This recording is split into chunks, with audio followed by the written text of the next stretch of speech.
Welcome back to my channel any time nursing. तो NORCET के लिए जो अभी एग्जाम होने वाला है उसके लिए हमने एक सीरीज को स्टार्ट किया जिसका नाम हमने दिया था लास्ट मिनट रिवीजन सीरीज। इस सीरीज के अंदर हम कुछ मोस्ट रिपीटेड टॉपिक्स जो हैं जो एग्जाम के अंदर बार बार पूछे जाते हैं और जिनसे रिलेटेड क्वेश्चंस बनने की प्रोबेबिलिटी ज़्यादा होती है उन सारे टॉपिक्स को डिस्कस करेंगे और साथ में हम एंड के अंदर कुछ क्वेश्चंस को भी यहाँ पे डिस्कस करते हैं। तो एंड वीडियो को एंड तक पूरा देखिएगा ताकि यहाँ पे आपके बहुत सारे कंसेप्ट जो हैं वो क्लियर हो सके।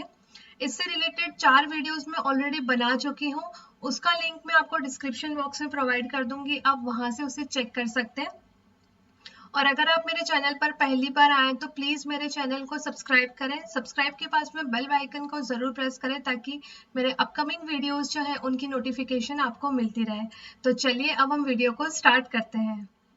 फर्स्ट जो टॉपिक हम देख रहे हैं वो है डिफरेंट मसल्स। एग्जाम में क्या होता है कि कभी कभी डायरेक्टली पूछ लेते हैं कि क्रिसमस ट्री मसल कौन सी होती है, टेलर मसल कौन सी होती है। तो यहाँ पर हम उन्हीं सारी चीजों को डिस्कस करेंगे। तो सबसे पहले देखिए यहाँ पर है मैरिज मसल। मैरिज मसल बोला जाता है मीडियल रेक्टस को। फिर आता है डिवोर्स मसल। डिवोर्स मसल बोलते हैं लेटरल रेक्टस को। हनीमून मसल्स बोलते हैं सार्टोरियस को। टेलर मसल बोलते भी हैं सार्टोरियस को। सार्टोरियस को टेलर मसल भी बोला जाता है और हनीमून मसल भी बोला जाता है, ठीक है। देन स्विमिंग मसल होती है प्रोनेटर क्वाड्रेटस। क्लाइंबिंग मसल बोलते हैं हम लेटिसमस डोर्सी को। क्रिसमस ट्री मसल होते हैं रोम्बोइड्स। रेड मसल बोला जाता है पोस्चुरल को। व्हाइट मसल बोला जाता है extra ocular muscles. Shunt muscle बोला जाता है ब्रेकियोरेडियलिस को, ठीक है।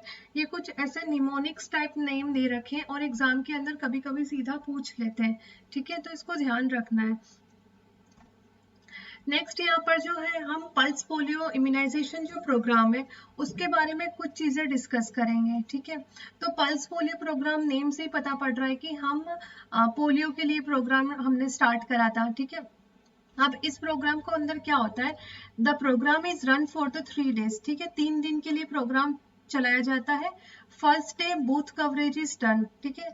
देखो 3 days के लिए हम प्रोग्राम चलाते हैं, उसमें फर्स्ट डे तो कहाँ होगा, बूथ कवरेज मीन्स जैसे बच्चों को लेकर जाते हैं ना, अलग अलग बूथ्स होते हैं वहां पर। और सेकेंड और थर्ड डे क्या होता है, डोर टू डोर विजिट करी जाती है ताकि जो लोग बूथ पर नहीं आ पाए और अगर उनके घर में कोई बच्चा है तो वहां पे हम उसको पोलियो की जो ड्रॉप है वो दे सकें, ठीक है। इंडिया जो है अभी पोलियो फ्री है, ठीक है। और वो उसको कब डिक्लेयर किया गया था कि इंडिया पोलियो फ्री है, वो करा गया था 27 मार्च 2014 के अंदर, ठीक है। और लास्ट पोलियो केस जो आया था इंडिया में वो 2011 में आया था वेस्ट बंगाल के अंदर, ठीक है। अब पल्स पोलियो इम्यूनाइजेशन प्रोग्राम जो है वो स्टार्ट हुआ था दिसंबर 1995 में। ये क्वेश्चन आया हुआ एग्जाम के अंदर ऑलरेडी, इसको ध्यान रखिएगा। फिर जो है एक्सपांडेड प्रोग्राम ऑफ इम्यूनाइजेशन, देखो सबसे पहले हुआ था ग्लोबल इम्यूनाइजेशन प्रोग्राम, ठीक है। कौन सा हुआ था, global immunisation programme. Global immunisation programme जो था वो लॉन्च हुआ था 1974 के अंदर, ठीक है। और इंडिया के अंदर उसको रीलॉन्च किया गया था 1978 के अंदर, ठीक है। और उसको क्या बोला गया था, एक्सपांडेड प्रोग्राम ऑफ इम्यूनाइजेशन। देखिए ये ईपीआई जो है ना वो एक्सपांडेड प्रोग्राम ऑफ इम्यूनाइजेशन, ठीक है। और फिर क्या हुआ था, यूनिवर्सल इम्यूनाइजेशन प्रोग्राम स्टार्ट किया गया था 1985 के अंदर, ठीक है। तो नेशनल इम्यूनाइजेशन प्रोग्राम जो है वो यूनिवर्सल इम्यूनाइजेशन प्रोग्राम के अंदर ही आता है, ठीक है। इसके अंदर कौन सा आता है, नेशनल इम्यूनाइजेशन प्रोग्राम, ठीक है। नेशनल इम्यूनाइजेशन प्रोग्राम जो है वो भी किसके अंडर इंक्लूड करा गया है, यूनिवर्सल इम्यूनाइजेशन प्रोग्राम के अंदर, ठीक है। और ये कब आया था, 1985 के अंदर, ठीक है।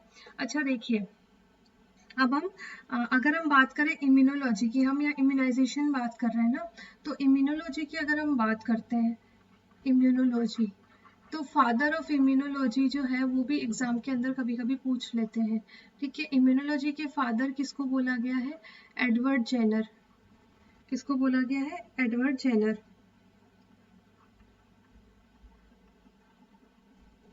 ठीक है, इन्होंने ही क्या करा था?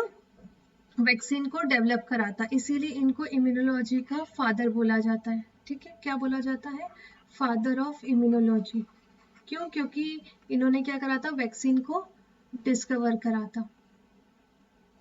अच्छा, अगर हम पल्स पोलियो प्रोग्राम की बात कर रहे हैं तो हमें पोलियो के बारे में भी थोड़ा बहुत पता होना चाहिए। तो सबसे पहले यहाँ पर हम जो देख रहे हैं वो हम बात कर रहे हैं ओरल पोलियो वैक्सीन, ओपीवी जो बोलते हैं हम। ठीक है, अब ये जो ओपीवी होता है ये क्या होता है? एक तरह का लाइव वैक्सीन होता है। ठीक है, और कौन से रूट से देते हैं हम इसको? ओरल रूट से देते हैं। ओरल पोलियो वैक्सीन, नाम से ही पता पड़ रहा है, ओरल ही देते हैं। इसकी डोज हम कब देते हैं? एक तो बर्थ पे देंगे, फिर 6 वीक, 10 वीक और 14 वीक की एज पे। ठीक है, बर्थ पे दिया, फिर 6 वीक पे, 10 वीक पे और 14 वीक पे। और बूस्टर डोज देते हैं हम 16 to 24 मंथ्स। और बूस्टर भी हम कैसे देते हैं? ओरल ही देंगे, क्योंकि ये ओरल है।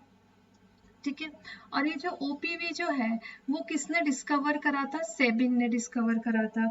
ठीक है, अब ये जो ओपीवी की जो वाइल होती है ना, जिससे ड्रॉप दी जाती है, ठीक है, उसके ऊपर कलर कोडिंग का यूज किया जाता है। ठीक है ना, जैसे कि यहाँ पे जो पिक्चर आपको दिख रही है तो ये नॉर्मल लिखा हुआ है, मीन्स क्या होता है कि इस तरह का सर्कल होगा। ठीक है, और उसके ऊपर ऐसा बना हुआ होता है। ठीक है, और ये किसके ऊपर होगा? जो वैक्सीन की जो बॉटल होती है ना, मतलब छोटी सी जो ड्रॉप, जैसे हमारी आई ड्रॉप होती है उसी तरह की होती है ना ये भी। ठीक है, अगर इस तरह का बना हुआ है मीन्स यहाँ पर डार्क है, ये वाला जो पोर्शन है ना ये वाला डार्क है। ठीक है, अगर ऐसा कुछ है तो मतलब कि हम वो वाइल जो है हम उसको यूज कर सकते हैं। ठीक है, उसकी पोटेंसी अभी भी बरकरार है। ठीक है ना, हम अभी भी उसको यूज कर सकते हैं। बट अगर उसका ये जो हम बात करें वैक्सीन वाइल मॉनिटर, अगर वो कैसा चेंज हो जाए, अगर वो ऐसा हो जाता है कि वो यहाँ पर ऐसे हो जाता है डार्क, है ना, ये डार्क पोर्शन है, या तो ऐसा हो जाए या फिर वो ऐसा हो जाए जिसमें ये पूरा ही कवर हो गया। ठीक है, तो ये वाले जो दो है इनको हम यूज नहीं करते, उस वाइल को हम यूज नहीं करेंगे, मीन्स उसकी जो पोटेंसी है वो क्या हो गई है? खत्म हो चुकी है। अगर हम वो वैक्सीन बेबी को देंगे तो उसका कोई असर नहीं होगा। ठीक है, जो ओपीवी होता है ना वो मोस्ट हीट सेंसिटिव होता है। ठीक है, कैसा होता है? मोस्ट हीट सेंसिटिव वैक्सीन होती है, इसीलिए उसको जो होता है ना कौन से टेम्परेचर के ऊपर रखा जाता है? उसको रखा जाता है -20 डिग्री सेंटीग्रेड। ठीक है, -20 डिग्री सेल्सियस पे क्या होता है? उसको स्टोर किया जाता है। किसको? वैक्सीन को स्टोर की बात कर रहे हैं हम यहाँ पे। वैक्सीन को हम -24 के अंदर क्या करते हैं? स्टोर करते हैं। और उस वैक्सीन को हम क्या करते हैं? किसी बॉक्स में, जैसे हमने देखा है ना कि बॉक्स के अंदर लेकर आते हैं। ठीक है, तो उस बॉक्स जो बॉक्स होगा जिसके अंदर ये वैक्सीन रखी हुई है उसका टेम्परेचर 2 to 8 डिग्री होगा। ठीक है, कितना होगा? 2 to 8 डिग्री सेल्सियस होगा। ठीक है, vaccine kept in freezing compartment, तो फ्रीजिंग कंपार्टमेंट का टेम्परेचर कितना होना चाहिए? -20 डिग्री सेल्सियस। ठीक है, अब वैक्सीन देने के बाद में बेबी को माइनर फीवर हो सकता है, फीडिंग उसका डिक्रीज हो सकता है और वो क्राई कर सकता है। ठीक है, और ये सारी चीजें जो है नॉर्मल है, वैक्सीनेशन के अंदर ये नॉर्मल चीज है। ठीक है, अब देखिए, अब हम कुछ अलग अलग वैक्सीन के रूट की बात करते हैं। एग्जाम में कभी कभी सीधा पूछ लेते हैं कि ये जो डिजीज है इसकी वैक्सीन कौन से रूट से देंगे। ठीक है, तो ध्यान रखना हमें। सबसे पहले हम बात करते हैं बीसीजी। ठीक है, बैसिलस कालमेट गुएरिन, जो हम किसके लिए देते हैं? टीबी के लिए, है ना। वो कैसे देते हैं? हम इंट्राडर्मल देंगे। और हम कितना देते हैं? इसकी डोज कितनी होती है? इसकी डोज होती है 0.05 ml। ठीक है, 0.05 ml देते हैं इंट्राडर्मल। ठीक है, जो हम बर्थ पे दे रहे हैं, और अगर 6 वीक हो गए, ठीक है ना, 6 वीक्स हो गए और बेबी को अभी तक बीसीजी नहीं मिला है तो उस टाइम पे हम कितना देते हैं उसको? 0.1 ml। डोज क्या हो जाती है? चेंज हो जाती है। ठीक है, सेकेंड हम बात करते हैं ओपीवी की। ओपीवी कौन सा हो गया? ओरल पोलियो वैक्सीन, तो नाम से पता पड़ रहा है ओरल ही देंगे, ये हमने बात कर ली। फिर बात करते हैं हम हिपेटाइटिस बी। हिपेटाइटिस बी हम कैसे देते हैं? हेप बी इंट्रामस्कुलर देते हैं, आईएम दिया जाता है ये वैक्सीन। ठीक है। इसकी भी जो डोज होती है, एक तो हम देते हैं बर्थ के टाइम पे, ठीक है, हेपेटाइटिस बी एक तो हम कब देंगे, बर्थ पे देंगे। सेकेंड हम देंगे 6 वीक पे, ठीक है, और 10 वीक पे और 14 वीक पे। ये भी हम कैसे देते हैं, सेम देंगे, 6 वीक, 10 वीक और 14 वीक्स पे देंगे, ठीक है। अब हम बात करते हैं डीपीटी वैक्सीन। डीपीटी वैक्सीन में कौन कौन सा आता है, डिप्थीरिया, पर्ट्यूसिस और टिटेनस, ठीक है, तीनों मिक्स होते हैं, और वो भी हम कैसे देते हैं, इंट्रामस्कुलर। और डीपीटी की भी जो ड्यूरेशन होती है कि हम कौन से ड्यूरेशन के अंदर डीपीटी वैक्सीन को देते हैं, वो हम देते हैं 6 वीक, 10 वीक और 14 वीक पे, ठीक है। ये भी हम कैसे देखते हैं, ये हम बर्थ पे नहीं देते, ये हम देते हैं 6 वीक पे, 10 वीक पे, 14 वीक पे, और उसके बाद में हम बूस्टर देते हैं, ठीक है। बूस्टर हम कौन सी एज के अंदर देते हैं, 16 to 24 मंथ्स में,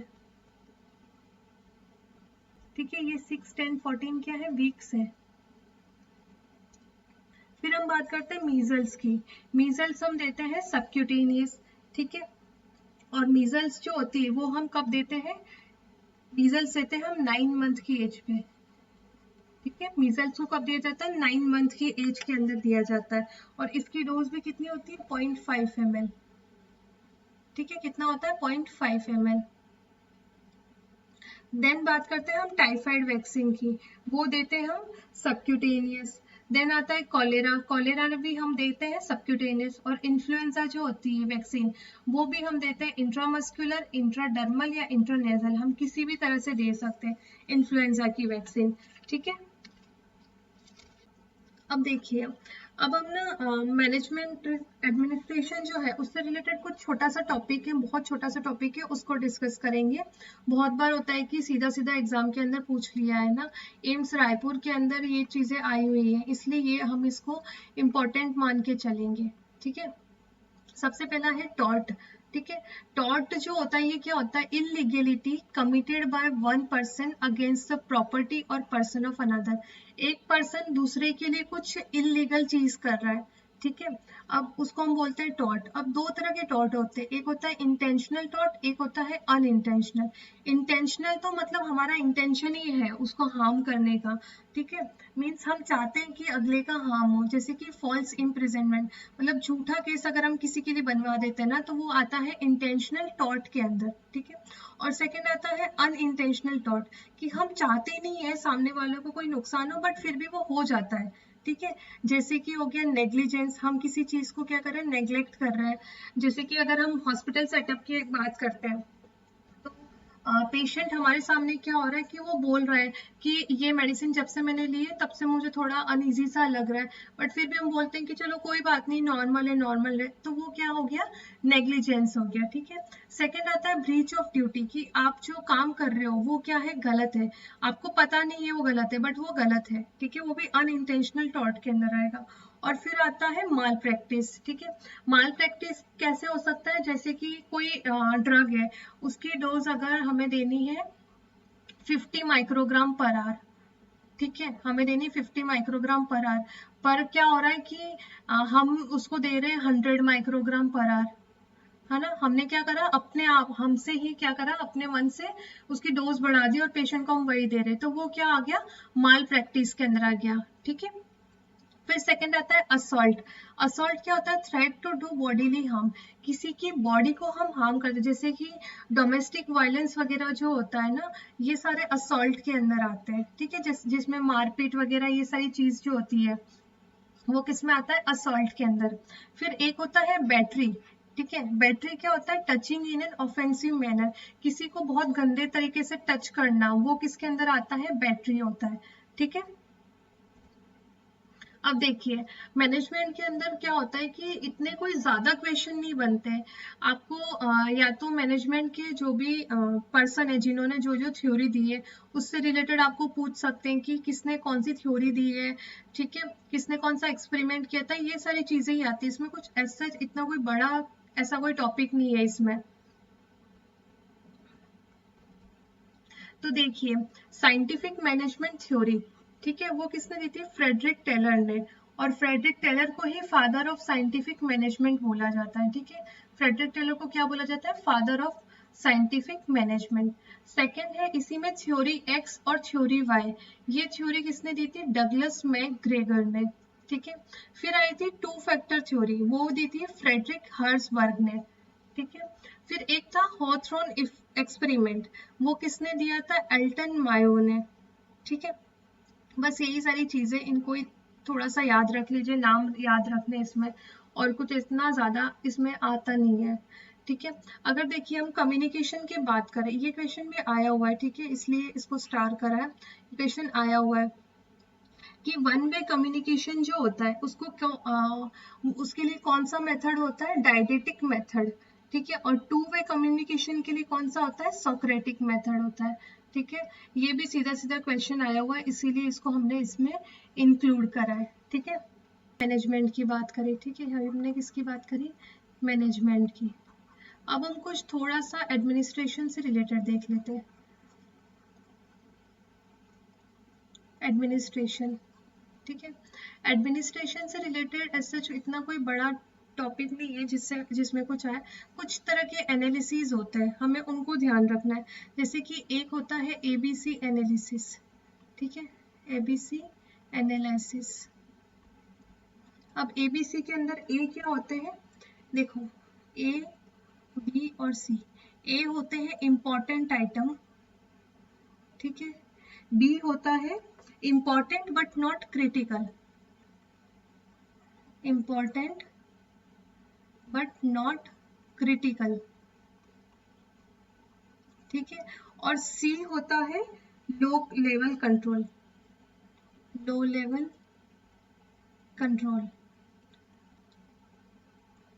ठीक है। जैसे कि ये जो होता है ना, अब अगर हम हॉस्पिटल सेटअप की बात करें तो उसमें अगर हम एबीसी एनालिसिस कैसे करेंगे? ए हो गया इंपॉर्टेंट आइटम्स, ठीक है। इंपॉर्टेंट आइटम्स कैसे हो गए? जैसे जो भी मशीनरीज आ रही है ना, जैसे सक्शन मशीन हो गया, या वेंटिलेटर्स हो गए, या इन्फ्यूजन पंप्स वगैरह है, ये सारे किसके अंदर आते हैं? ए के अंदर आते हैं, मीन्स इंपॉर्टेंट आइटम्स होते हैं, ठीक है। और उनका टाइट कंट्रोल होना चाहिए, और टॉप लेवल जो होता है उसको क्या करता है? मैनेज करके रखता है, ठीक है। फिर सेकंड आता है बी। बी में क्या होता है? इंपॉर्टेंट बट नॉट क्रिटिकल, ठीक है।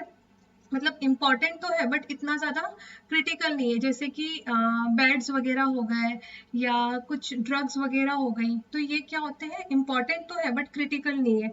और इसको कौन कंट्रोल करता है? मिडिल लेवल जो पर्सन होते हैं, जैसे कि हमारे जो इंचार्जेस वगैरह होते हैं ना, वार्ड्स वगैरह के, वो क्या करते हैं? इन सारी चीजों का क्या करते हैं?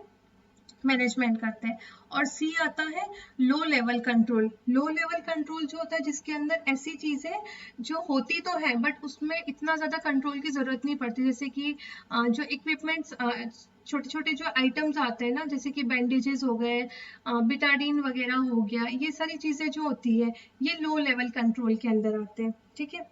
फिर एक होता है वीईडी एनालिसिस, वीईडी एनालिसिस। अब इस वीईडी एनालिसिस के अंदर क्या क्या होता है? वी का मतलब होता है वाइटल, ठीक है। ई का मतलब होता है असेंशियल, और डी का मतलब होता है डिजायरेबल, ठीक है। वाइटल क्या हो गए? जिनकी शॉर्टेज जो होती है ना, वो हम टॉलरेट कर ही नहीं सकते, ठीक है। जैसे कि सिरिंज, अगर हॉस्पिटल में सिरिंज वगैरह, वार्ड्स में सिरिंज वगैरह आने लग जो है वो आना बंद हो गए, तो क्या हम मेडिसिन दे पाएंगे? और वो वाइटल चीज है, ठीक है, उसकी शॉर्टेज को हम क्या नहीं कर पाएंगे? टॉलरेट नहीं कर पाएंगे। फिर सेकंड आता है ई। ई मीन्स असेंशियल, ठीक है। उसकी उसमें क्या होता है कि असेंशियल होते हैं, उसकी जो शॉर्टेज होती है उसको हम कुछ थोड़े से टाइम के लिए क्या कर सकते हैं? टॉलरेट कर सकते हैं, ठीक है। शॉर्टेज जो होती है इसकी, वो हम क्या कर सकते हैं? टॉलरेट कर सकते हैं कुछ थोड़े से टाइम के लिए।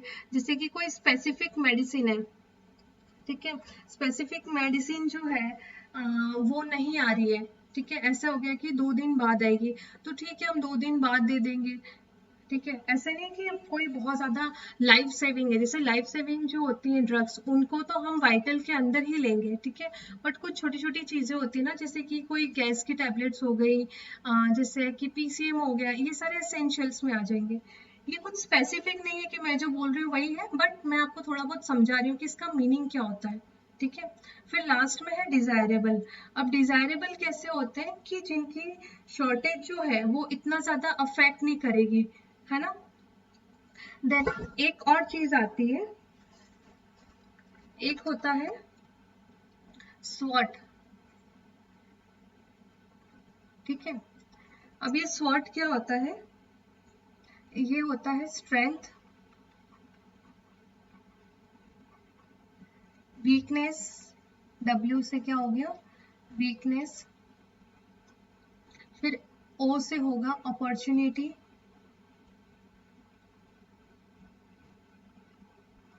और टी से होगा थ्रेट, ठीक है।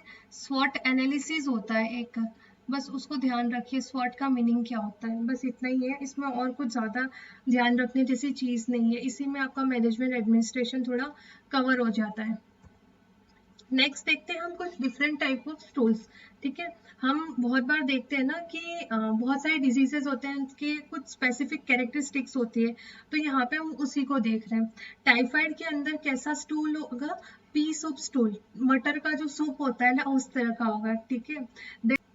नेक्स्ट है इंट्यूससेप्शन, ठीक है। इंट्यूससेप्शन में कैसा होगा, जेली लाइक स्टूल होगा। देन है हर्शप्रंग डिजीज, हर्शप्रंग डिजीज में होगा ribbon like stool. Ulcerative colitis के अंदर होगा stool with the blood and mucus, ठीक है। अल्सरेटिव कोलाइटिस के अंदर स्टूल कैसा होगा, उसके अंदर ब्लड होगा और म्यूकस होगा। देन विब्रियो कॉलेरा की बात करते हैं, कॉलेरा के अंदर कैसा होगा, राइस वाटर स्टूल, जो पानी का चावल का पानी होता है ना वैसा, ठीक है। और डायसेंट्री के अंदर क्या होगा कि एक तो स्टूल नहीं होगा, इसमें डायरिया होगा, उसमें ब्लड भी होगा और उसमें म्यूकस भी प्रेजेंट होगा, ठीक है। सीधा सीधा क्वेश्चन पूछ लेते हैं, इसलिए इनको भी ध्यान रखना है। नेक्स्ट बात करते हैं हम टॉक्सिसिटी एंड एंटीडोट्स, ठीक है। बहुत सारी मेडिसिन ऐसी होती है ना जिनका ओवरडोज जो होता है उसकी वजह से क्या हो जाता है, टॉक्सिसिटी हो जाती है, ठीक है। और उसके लिए क्या होते हैं, उसके एंटीडोट्स जो होते हैं वो हमें पता होने चाहिए, ठीक है। सबसे पहले बात करते हैं पीसीएम पैरासिटामोल की, उसकी जो उसका जो एंटीडोट है वो है एन एसिटाइल सिस्टीन, ठीक है। नेक बोलते हैं जिसको, शॉर्ट फॉर्म के अंदर नेक भी बोला जाता है, ठीक है। वारफरिन को ओवरडोज में देते हैं विटामिन के। हिपेरिन का होता है प्रोटामिन सल्फेट। आइसोनियाजाइड जो है, जो एक तरह की क्या है एटीटी ड्रग है ना, उसके लिए हम देते हैं विटामिन B6। साइनाइड टॉक्सिसिटी के अंदर देते हैं अमाइल नाइट्रेट। आयरन की ओवरडोज के अंदर देते हैं हम डेस्फिरोक्सामाइन, ठीक है। मैग्नीशियम सल्फेट की ओवरडोज में हम देते हैं कैल्शियम ग्लूकोनेट।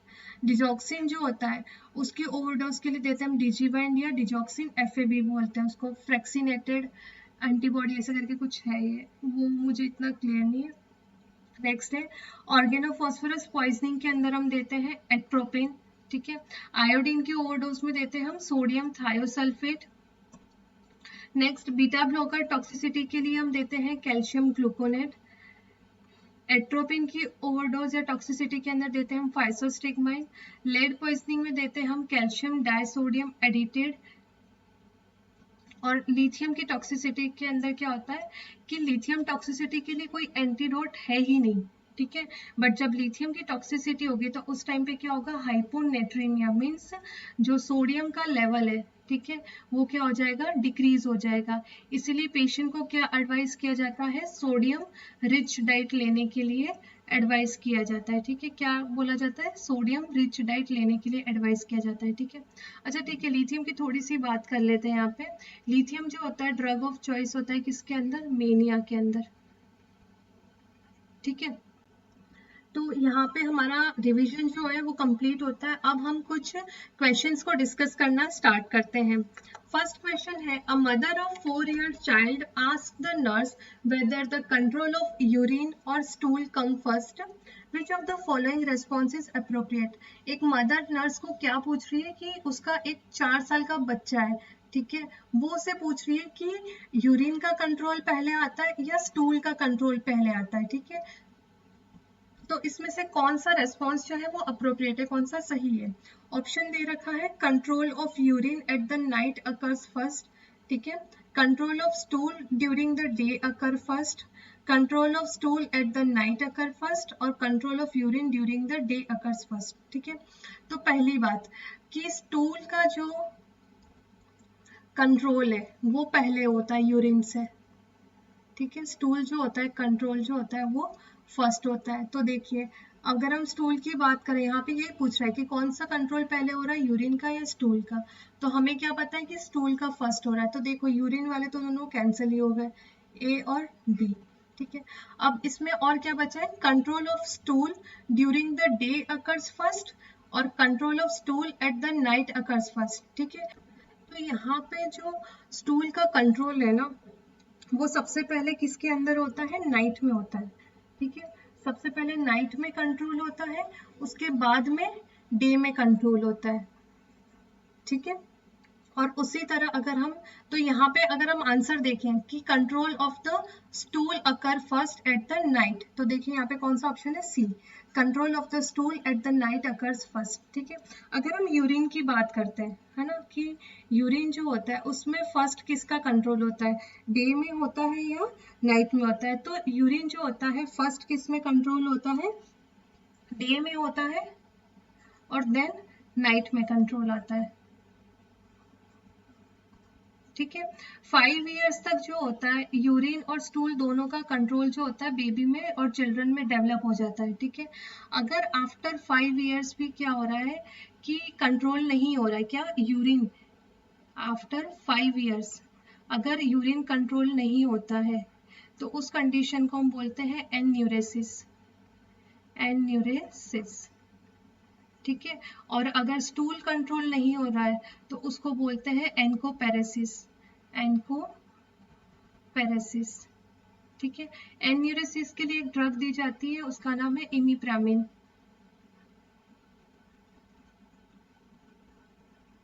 ठीक है।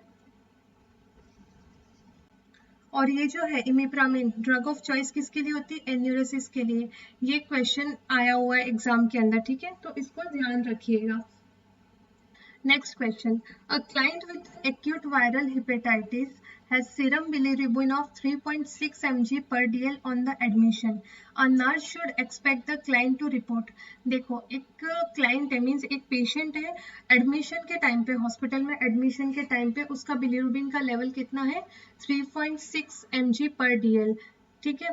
तो इस कंडीशन के अंदर जो क्लाइंट होगा वो क्या कंप्लेन को रिपोर्ट करेगा, ठीक है।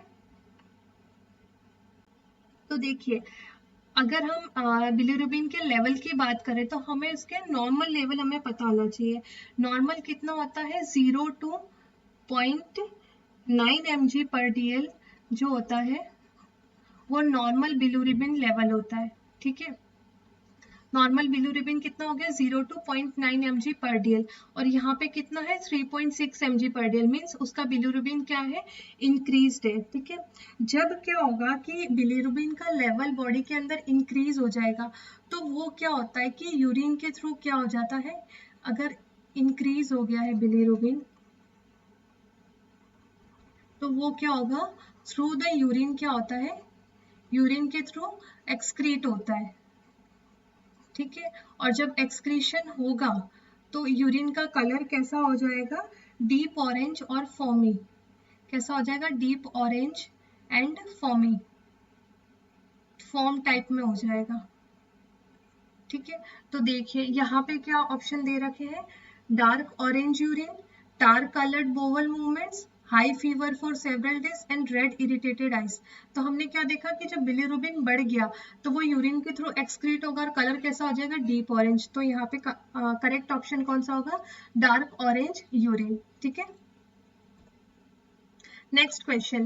A 25-year-old client is being seen in the clinic for the first time for the possible osteoarthritis, ठीक है। 25 years का एक चाइल्ड है, 25 years का एक क्लाइंट है जो फर्स्ट टाइम क्लिनिक के अंदर आया है, ठीक है। तो वो उसके पॉसिबल उसका क्या हो सकता है, उसको osteoarthritis with statement by the client would be consistent with an early symptom of arthritis. ठीक है, तो इसमें से कौन सा स्टेटमेंट क्लाइंट देगा जो क्या शो करेगा कि वो आर्थराइटिस का अर्ली सिम्टम है। ठीक है, देखिए ऑप्शन ए है my lower back is constantly in pain. Option B वो बोल रहा है कि मेरा लोअर बैक में कॉन्स्टेंटली पेन रहता है। सेकेंड है look how blue the skin is over my knuckles. ठीक है, जो उसके नकल्स है वो कैसे हो रहे हैं, ब्लू हो रहे हैं, वो ये बोल रहा है।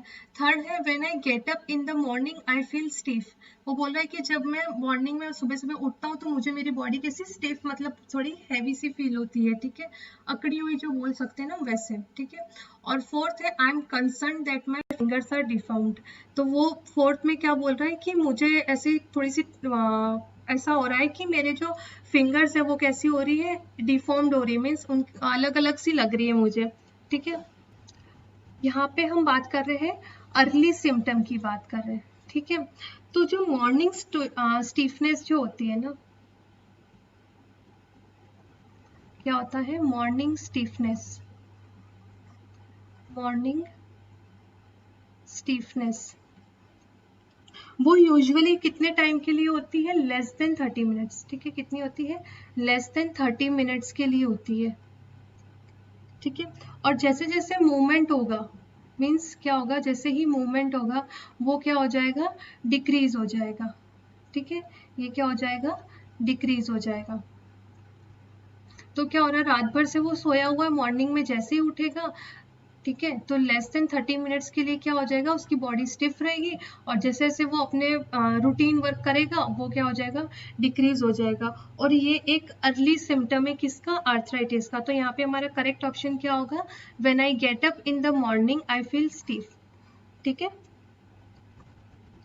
Next question, hospitalised client who is being treated for the hypertension with the Lasix। ठीक है, एक hospitalise patient means already admitted patient है, उसको क्या है, वो हाइपरटेंशन के लिए उसको ट्रीट कर रहे हैं, और उसको क्या क्या दे रहे हैं हम, लेसिक्स, एटिनोलॉल एंड रेमिप्रिल। ठीक है, तो उससे क्या हो रहा है, develops a second degree heart block. उससे क्या हो रहा है, उसको सेकेंड डिग्री हार्ट ब्लॉक हो रहा है, मोबिट्स टाइप 1। ठीक है, इस टाइप का। Which of the following action should the nurse take. अब इसके बाद में हमें क्या करना है, एज ए नर्स हमारी क्या रिस्पॉन्सिबिलिटी है। ठीक है, तो देखो सबसे पहले हमें पता होना चाहिए कि लेसिक्स कौन सी ड्रग है, डायूरेटिक है। ठीक है, एटिनोलॉल कैसी ड्रग है, बीटा ब्लॉकर है, बीटा ब्लॉकर। और रेमिप्रिल कैसी है, एसीई इनहिबिटर है, एसीई इनहिबिटर।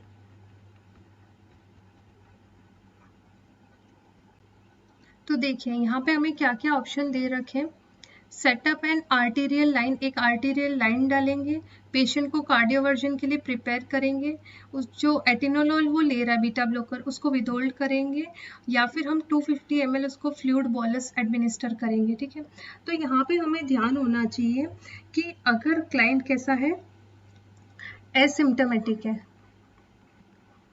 ठीक है, तो हमें सबसे पहले तो असेस करना है कि उसको क्या प्रॉब्लम हो रही है। ठीक है, उसके इंटरनली हम देखेंगे।